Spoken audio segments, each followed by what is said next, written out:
It's that time of the year again.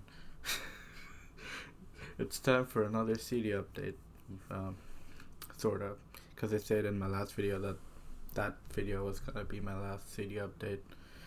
Um, it's not exactly a CD update because like 5 of the 7 CDs I'm gonna mention here, I bought them in 2019 in the fall, and I went back home and left them there, so I never got to cover them in my previous ones. But there's 2 new CDs I bought in 2021, which are my top 2 albums of 2021. So starting off with the first 2 are Death Grips albums. The first one is Year of the Snitch. That's some neat photos at the back with them holding the ice blocks, which distort their faces. But yeah, it's one of my favorite albums from 2018, but I don't listen to this album as much. For some reason, it's not as catchy, but it shows that they still had like some artistic evolution. Still showed that they had like they still want to keep it weird, and it worked for the most part, but it didn't stick for me as much. But yeah, also they have like really ugly photos for the gatefold, and like you can't read their lyrics at all, so it's really bad packaging on their end. Um, and this is some of the most blandest shit ever. Death Grips knows how to like make you like frustrated of them, but still understand that they're doing it on purpose. For the second one, I already took out the booklet, but it's my favorite Death Grips album. It's the Money Store. I'm kidding. It's Bottomless Pit, which is basically like a revamped version of the Money Store in terms of their sound and like their production. It's more catchier than their previous albums from 2016, right? Their lyrics in it are more directed to their fans, and they're way less cryptic than they have ever been. Like, if you look at the lyrics from Year of the Snitch, you don't understand shit what's going on unless you're like looking deep into like Genius in their like Genius lyrics, commentary and stuff. But for this, you just read the lyrics and you kind of understand what's going on here, like what they're talking about, especially the ones where they're like talking about them being trash of the internet, and when they're like being kind of sadistic towards their fans. And yeah, oh, the booklet is pretty simple. There's like wall cracks at the back. Blood red lyric sheet. Yeah, it's pretty much the same all over. But yeah, Bottomless Pit, it's their most direct album, but I don't know. It's just track after track of like catchy Death Grips material. Like name a catchier Death Grips track than 3 Bedroom. It's amazing. There's MC Rad has a sound more demented and like office rocker, which is saying something, and like in a hothead. Like I don't know if MC Rad has sounded more like more office shit than that. I mean, it's funny, but it's also kind of scary. Goddamn. All right. I think that's all I have to say for your Bottomless Pit. It's a great album. It's one of the best. It's one of the best abrasive pop, experimental hip hop, whatever the genre tags are. It's amazing. If you're starting off with Death Grips, yeah, I still think The Money Store is the best starting point, and this is the second after that. Yeah. Year of the Snitch, don't touch that album till to listen to government plates or what was that other one called? Powers That Be. Yeah. Don't start until like you get those albums in your head or like you listen to them once, so you get so you kind of get what Year of the Snitch is about. I still don't get what Year of the Snitch is about, to be honest. Next up, we have my favorite 2018 album, Jack White, with Boarding House Reach. Look at that album cover. Holy shit. Tell me that's not the best album cover you've ever seen. Okay, it's not the best album cover, but it's up there. That was weird. Yeah.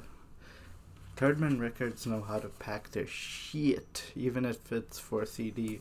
Like, goddamn. Oh, I put the booklet here. Look at that artwork. Look at the color scheme. I really like the color scheme. Holy crap. The lyrics, they're well put. Okay. They're well placed.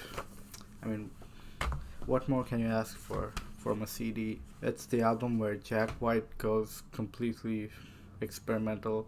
Some people didn't like it because they feel like it's forced. I kind of saw that in some of the tracks, but I don't know. I like the ideas, even if they're like, forcefully experimental. I don't know. They still don't feel like that all that much. Like his vocal, like Craziness Incorporation. I still remember that. God damn. And when he tried to rap in Ice Station Zebra, at first I found it funny, but I don't know. It's more fun now than funny. Yeah, Humoresque is beautiful to listen to still. I don't know, man. I don't think Jack White can make another album like this. He's coming up with 2 albums this year. I don't know how they will play out, but I don't think it's gonna be the same as this. This is something else.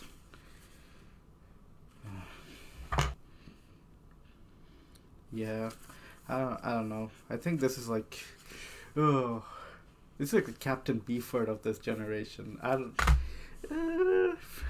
don't think everybody will agree, but yeah. Next, we have Boris's Dare with their best album cover yet. I think it came out in 2015 or 2017. But look at the detail on that album art. Again, before I talk more about the album, I need to show off the album art because it's amazing.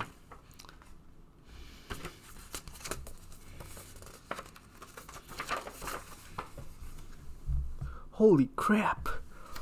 Holy crap! Holy crap! I like the E the best with the I. Haha. Nice. E-I. It's like almost like Shintaro Kago. Well, maybe not in terms of like the art style, but the composition. It kind of reminds me of that, of his work. Damn. I can look at this album art all day. Got badly formatted lyrics at the end, but who cares? I really like this album package in general. It's not my favorite Boris album, but holy crap. Holy crap. Looks so good. And yeah, I don't think Boris has sounded more doom metal than this in 5 years. Damn. But yeah, that's nothing compared to how long Boris has been around. I think they're pushing 25 at this point, right? 25 years. Next we have Radiohead with their 20th anniversary edition of OK Computer. It has, which is called the OKNOTOK. They have like the original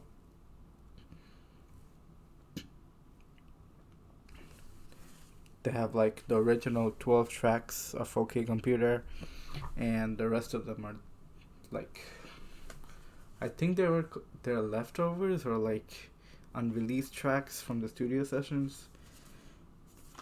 To be honest, I haven't listened to the B side all that much. Um, but I remember I Promise, Man of War.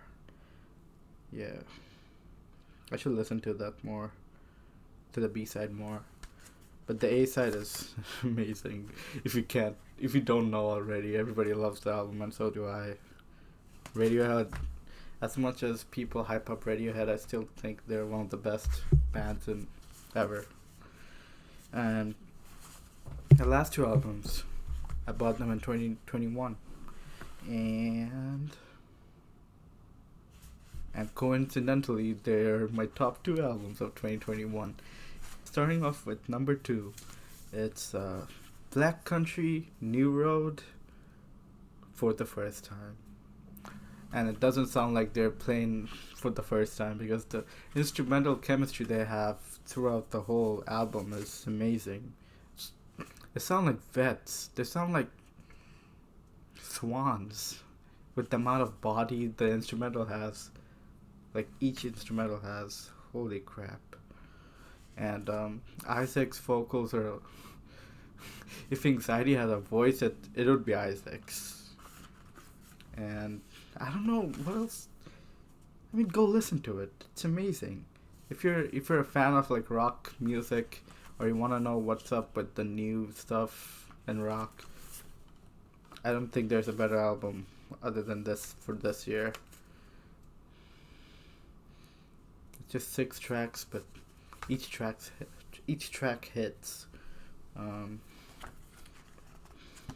We have like a photo album type of thing going on here.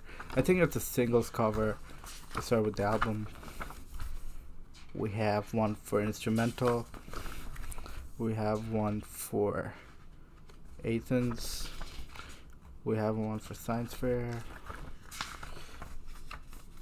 We have one for Sunglasses.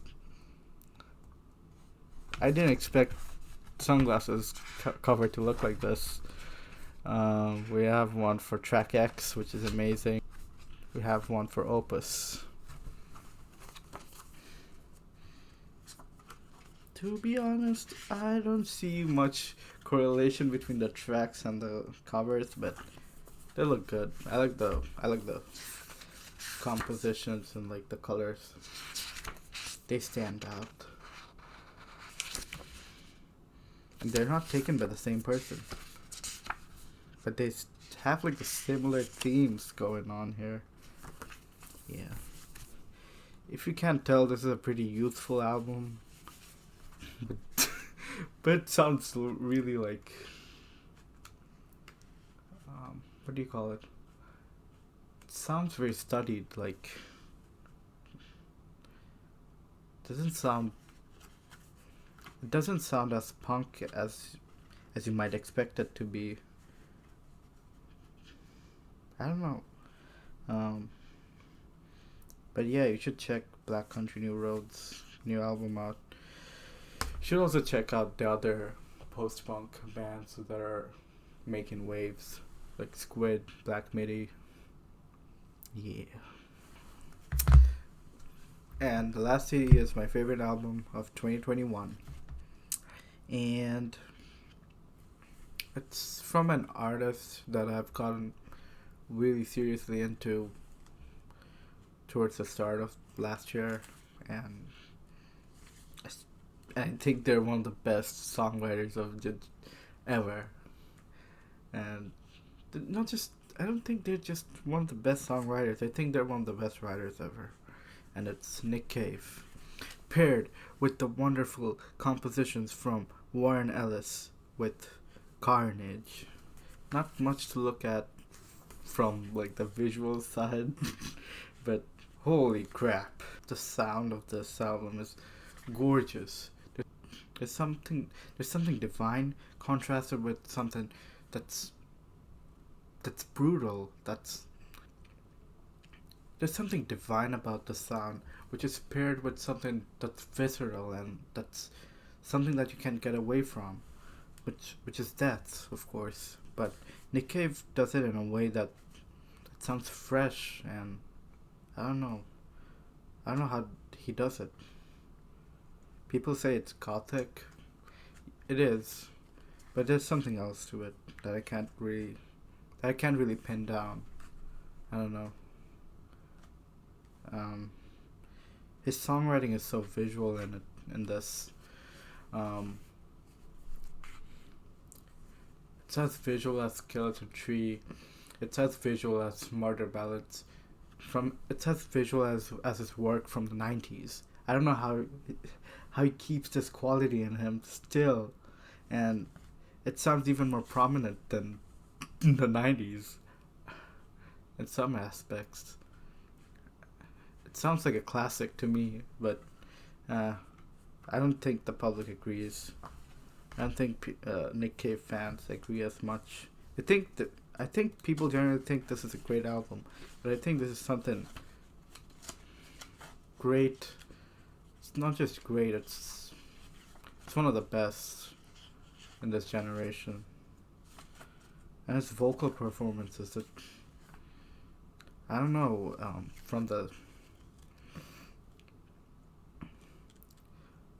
compared to the last three run of albums he had, which are more like electronic and ambient, the vocal performances here are matched with that amount of strength he had. Three are more prominent.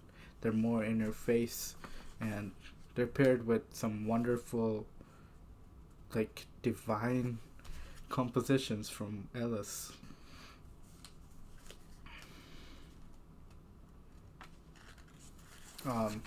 The booklet, it's standard off-white lyric sheet. There's no color in it, but the instrumentals have color. Nick Cave's songwriting has color. Nick Cave's vocal performances here have color. In White Elephant, I don't think he has sounded this aggressive in his last trilogy of albums. Yeah, sure, some of the sound palettes are kind of same, but they all have like different flavors, and they all seem to like coalesce into this one vision he had about like the inevitability of death, and like how the life we're living is somehow divine, even with all the grotesque things we experience. And a lot of the songs, like White Elephant and Albuquerque, it does sound like it's a product of the pandemic, but I think they also have this timeless quality to them. I don't know what else to say about this album other than that it's the most moving album I've heard. Last year, even the year before that, I think this is the most moving album I've heard since the pandemic started. And not that because some of the tracks on here like reference the pandemic in a very cryptic way, mind you. But there's something like, again, there's something divine, and there's something about the way it balances divinity and viscerality. Whoa, I dropped the CD. There's something about the way that Nick Cave writes and moves me, and I don't know what else to say other than have a good day, and that's all for the CD update. Go listen to the albums I mentioned here. They're good. They're very good. And I don't know. And I don't know. I'll see you next time, maybe. I'll see you never.